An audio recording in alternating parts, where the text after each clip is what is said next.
Hello, ఈరోజు Kakinada chicken fry అండి. చాలా టేస్టీ, సింపుల్ అండ్ టేస్టీ అండి. నేను ఒక కానికి హాఫ్ కిలో చికెన్ తీసుకున్నాను. దాంట్లో ధనియాల పొడి, మిరప్పొడి, పసుపు పొడి, ఉప్పు తగినంత, మసాలా ఒక గరిటె వేసుకున్నానండి.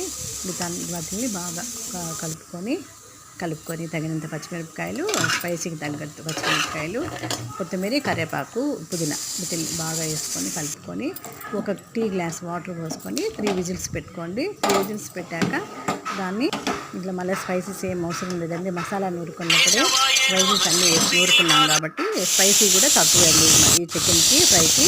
ఈ విధంగా 3 విజిల్స్ పెట్టాక దాన్ని మళ్ళీ కడాయిలో ఇప్పుడు ఆయిల్ పోసి ఈ చికెన్ అలాగే ఇంకేం స్పైసీస్ అవసరం లేదండి.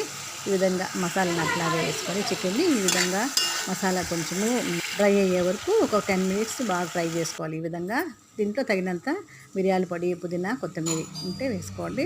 సిమ్లోనే బాగా ఫ్రై చేసుకోవాలండి. దీంట్లో ఎక్కువ స్పైసెస్ అవసరం లేదండి ఈ చికెన్ ఫ్రైకి. సిమ్లో అయినాక బాగుంటుందండి. లాస్ట్లో ఒక లెమన్ పిండుకోండి, బాగుంటుంది.